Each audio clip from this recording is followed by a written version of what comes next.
What's going on, team? Welcome back along to the channel. Now, we have a big game of rugby happening this weekend. It is Rugby Championship is done. Autumn Internationals have kicked off, and this is somewhat part of those, but it's also got a lot more riding on it than that. You all know exactly what I'm talking about, and that is the Bledisloe Cup test number 2. Yes, it is all on the line after the Wallabies' emphatic and destructive win over the All Blacks in Perth last weekend. It is 1-0, and they need to win the 2 tests to get the Bledisloe back in their possession. They've not had it, remember, since 2002.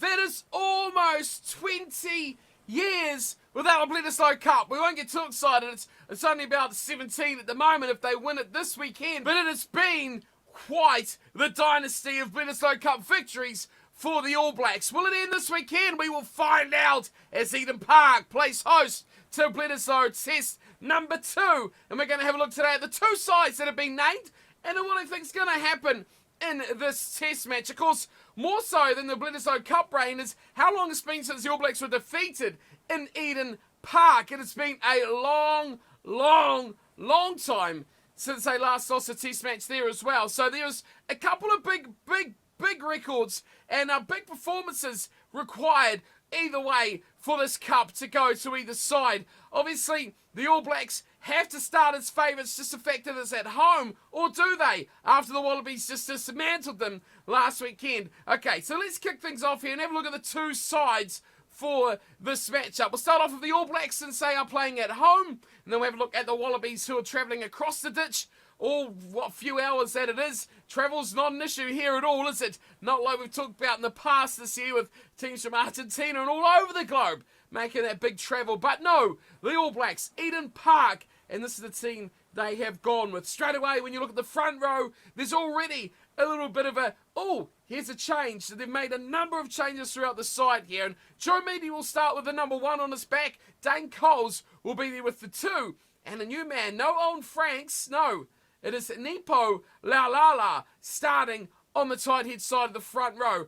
Now, this kind of surprised me because I thought if anyone was going to get dropped out of this front row, it would have been Joe Moody because he gets heavily penalised, and it's probably out of the 3 of them, the guy that probably does the most wrong. Now, I'm sure many people would probably disagree with that statement in a way, but I think the front row it's not really the biggest place you'd probably call this All Black side on where they got too dominated. The fact that the flankers didn't really do their job, and they're the ones that need to protect the ball when they've got it, and they need to win the ball back when they don't have it. And I think the other big thing the All Blacks did wrong, I'm going way away from the front row here, is they kicked away way too much ball. Now, we're very quick to criticise the Wallabies or the Springboks or England or anyone from around the globe about pointless kicking or aimless kicking, aren't we? But now we've got to really call out the All Blacks and say they were the ones that did the aimless kicking. And when you're just doing it to a team like Australia was playing where they were just saying, gobble, gobble, gobble, gobble, gobble, give me that ball, it's mine, I've got it, you're not having it back,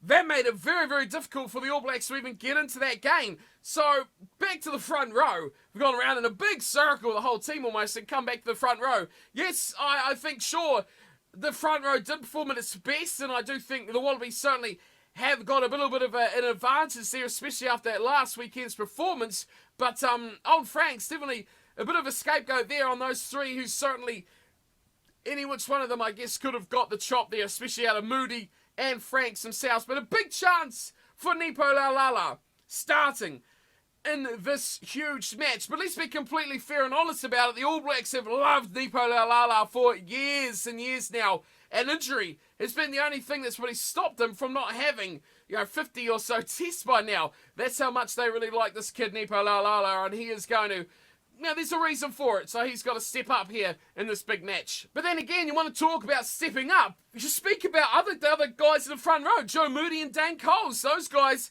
are super experienced, and they need to step up far greater than we should ever expect from a guy like Nepo Laulala. Let's move on though to second row. We'll stay on here forever.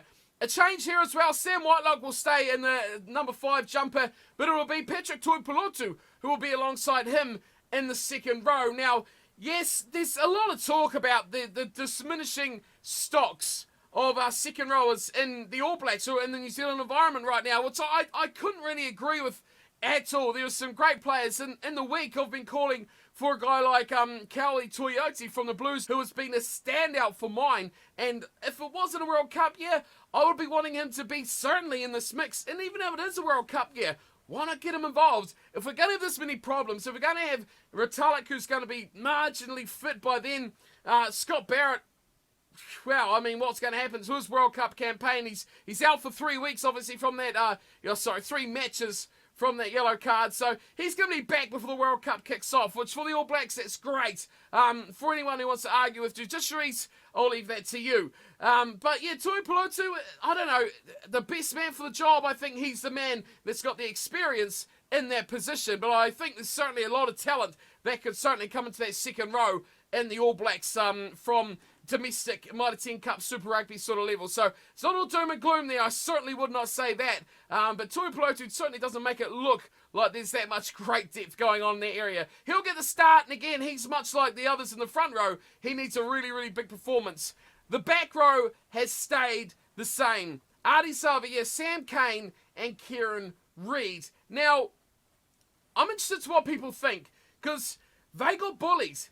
As much as Ardie Savea is a big bloke that likes to do the bashing and crashing himself, they really did lack the sort of enforcer from that back row. Now, Kieran Reid, great player, more of a skillful number 8 than an enforcing number 8 that we're used to seeing from other sides around the place. But you look at what they're up against. They've got 2 big enforcers, the Wallabies. Naisarani and Salakai Loto are kind of both the same sort of mould. Salakai Loto probably a bit more of an agile guy in the number 6 jumper, but they're both big, they're both bruisers, they're both battlers. Whereas the All Blacks have gone kind of lightweight, haven't they? Sam Cane, he's a fetcher, he's a jackalow, or whatever you want to call it in your part of the world. He's the guy that disrupts a breakdown. Ardie Savea is a runner, he's an attacker, he's a ball carrier. And Kieran Reid, well, he's a leader.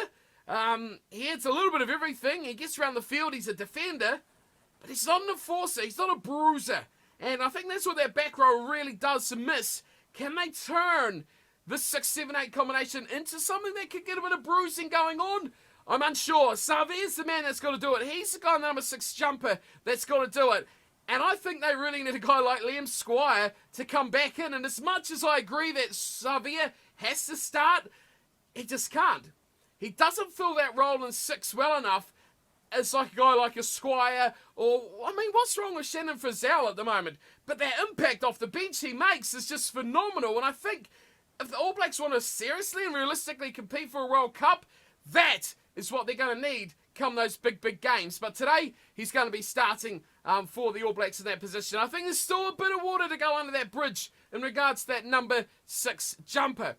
Now onto the back line, much has remained the same in the contentious area, I guess you could call it, which is the Richie Mo'unga, Beauden Barrett, 10-15 shirts on their back. Beauden Barrett kicked away far too much ball last week. Now, as much as he is the guy, he is the creator, he is Mr. Amazing, whatever you want to call him, people love him, but I think, although he was good in patches, they kicked too much ball away. Now, there's plenty of footage you can see around the place with these 4-on-2 overlaps for the All Blacks, which would normally light up in their eyes and say, woo, let's go for that they kicked from.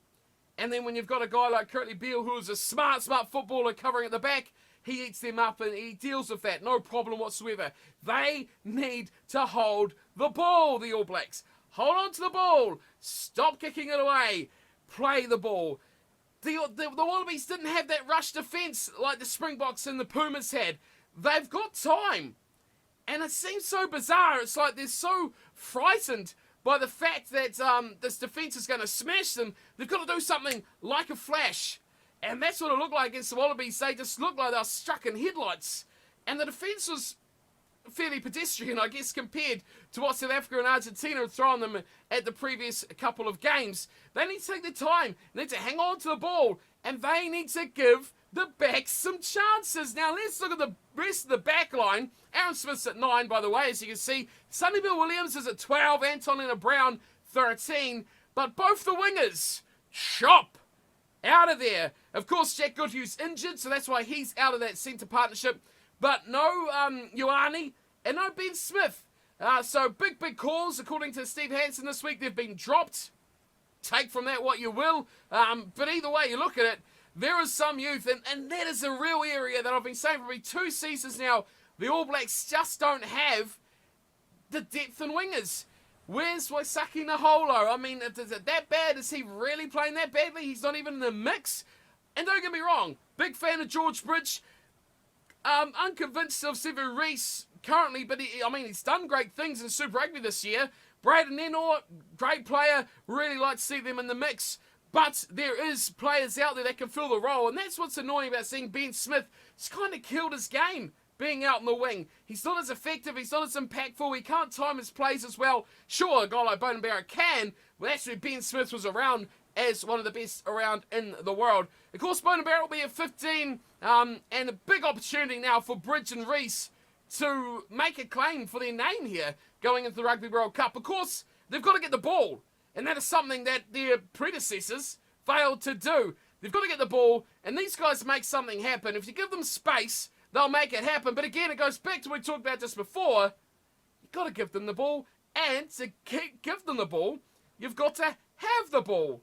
And that's where it's pretty good time to swap over to talk about the Wallabies. But before we do just that, we'll have a little look at the bench, shall we, for the All Blacks. Right, a few changes on here as well. Front row replacements, Cody Taylor at hooker, Ofatuanga Fussy and Angus Tarvell are the other props. Jackson Hamopo, another name that certainly would probably be my favourite to take that second row starting berth.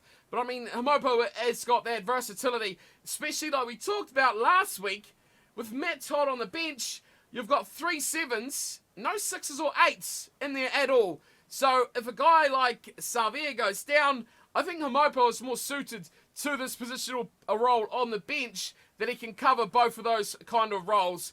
TJ Perenara will be on there. Nangi Laumape, who I thought was pretty decent coming on for Goodhue last week. And Jordie Barrett. The less we say about Jordie Barrett, I think the better. Because he's had a absolute torrid 2019.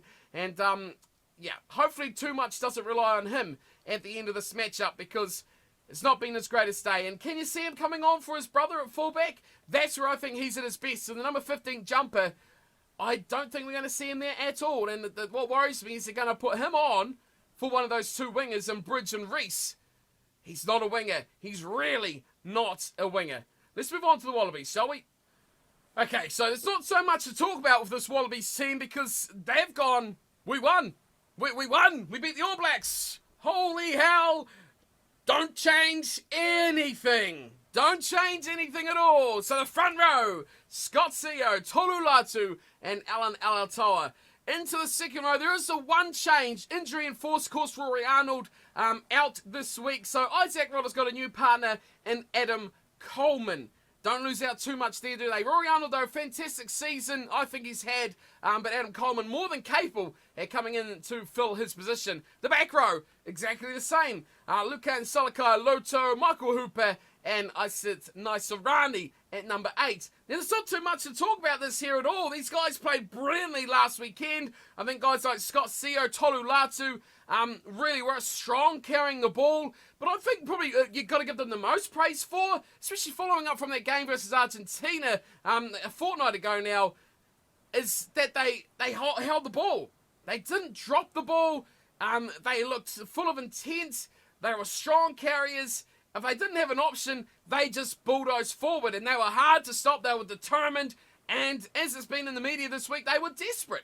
And that's what it gives you. I think Isaac Rodder and Rory Arnold were a fantastic combination. They do their roles well, and that's what they need to do. Adam Coleman will fill that in nicely. And yes, we talked about those guys in the back row. Michael Hooper is that real, how do you describe him?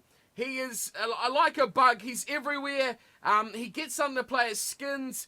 He annoys everyone. He annoys the ref. He gets his way. He's very talkative. He should have been a scrum half. I mean, that's what I've just described, haven't I? I've just described the number 9.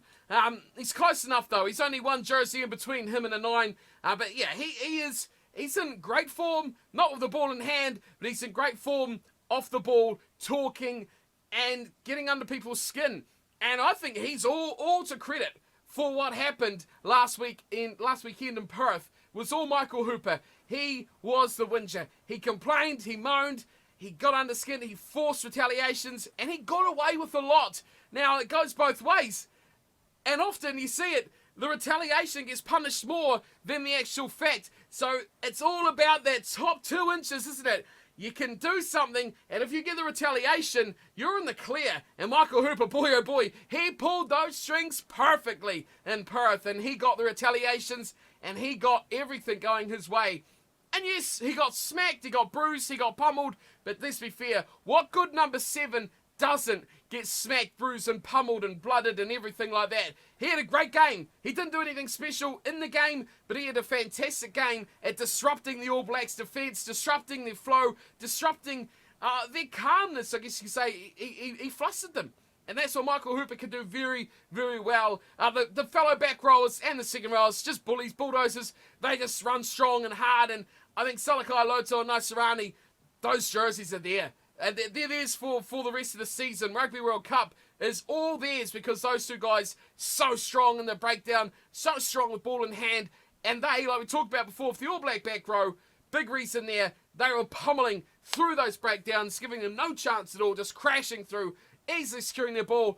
And it was good ball, quick ball, and that gave, moving into the back row, Nick White a lot to play with. Now, Nick White had a phenomenal game in Perth. He really dictated play, he ran well, he got the ball out quickly to his back line, and he made things work. He was a great support player.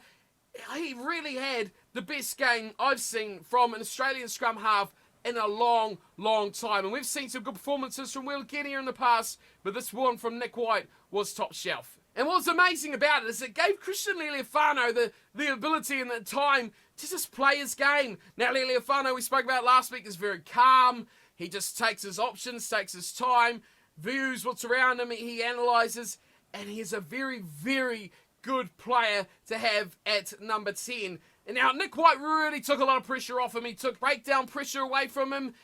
He allowed him to move, he allowed him to play, and he had great support outside him as well. In midfield, we talked about it was a bit of an interesting call, having James O'Connor at 13. He played pretty well, didn't he?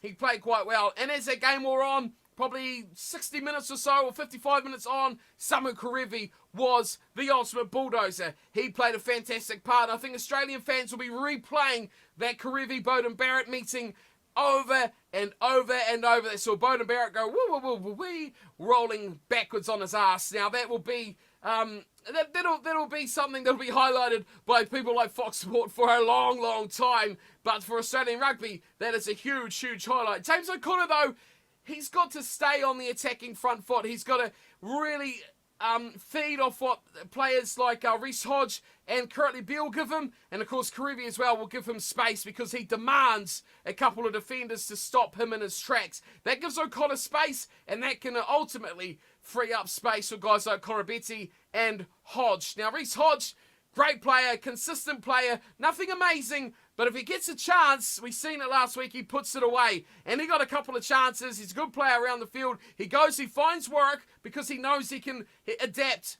If he's caught there as second receiver, he's played in midfield before he knows what to do. If he's caught at the back, he's played as a fullback, he knows what to do. He's even played at fly half, he knows what to do. He can adapt to any sort of role. So yes, it does kind of bring him off his wing, but it gives him versatility to have everyone around him. And I guess that ploy of Checkers to play your best players, your best 15 players are on the field, wherever they are, doesn't matter, they're on the field. It kind of played out all right for him, didn't it? Because we've seen a lot from guys like Hodge, from guys like O'Connor, and again, of course, Kerevi. Koroibete's your out-and-out winger. He's going to stay there, and he's going to do most of his jobs fairly well, except when he fancies a bit of a pick and go. But ultimately, we're going to wind this all up now. What Australia have got to do is keep the ball off the All Blacks. It's a really simple game plan, but that is it, really. That is all they've got to do. Starve the All Blacks a ball, let them kick it back to them. They'll have it. More than happily, the Wallabies will take the ball back, and then just keep the phases going.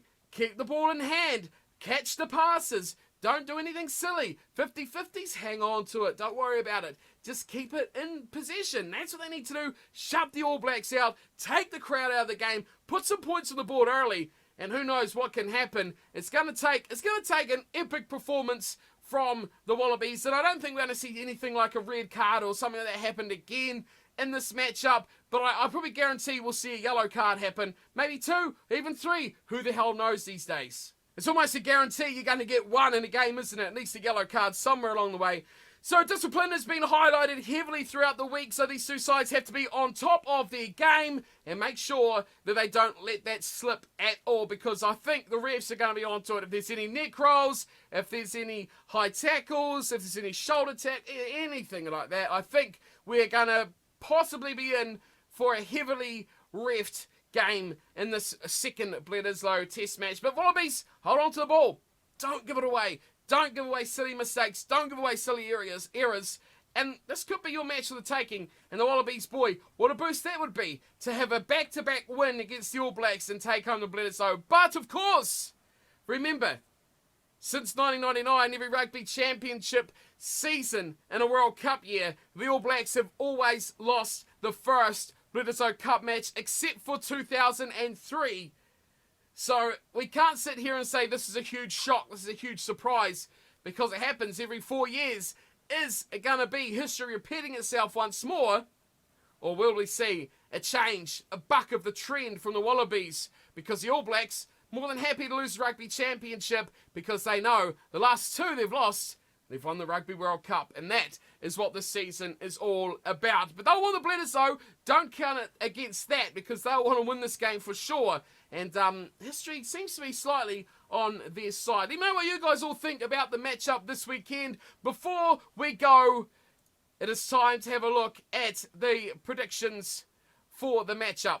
All right, now, of course, I do have a SuperBru League going if you want to join it. There's 5 rounds of matches for the Autumn Internationals or the Rugby World Cup build-ups, whatever you want to call them. But there is a pool going there, so feel free to join it as well. You can find it in the description below if you want to check that out. But New Zealand versus Australia, All Blacks, Wallabies. I can see there's going to be a bit of a backlash. I think there's going to be a bit of a backlash. And call me stupid, but it might be a bit nasty. It might be a bit nasty. Will the Wallabies do it? Yes, they've got every chance. Now, last week on Twitter, I had a big discussion with some people about it. And Australia, you just cannot count them out. They are a team that just doesn't go away. They always live for the All Blacks. And I've been watching rugby far too long to say that these Wallabies are rubbish. I don't think they're rubbish at all. And we know in a World Cup year, they are going to be there or thereabouts. They're going to get to the finals. They're going to upset someone. They're going to upset someone. Who it's going to be, we'll find out in the next few months' time. But that is it for me. I'm expecting an All Blacks win, but I think it's going to be a pretty testy and a pretty stop-start, highly penalised battle between the two sides. And we'll see who comes out on top and takes their confidence through into the remainder of their Rugby World Cup build-up. Let me know your thoughts in the comments below. As always, I'll be again with plenty more rugby from the weekend, predictions for the future matches as well, and of course, we've got Rugby World Cup squads coming out. We're having a look at those, and lots of good stuff like that. So let me know your thoughts about the teams, about the players, about the matches coming up, and I'll see you all very, very soon. Until then, thanks for watching, and as always, take care.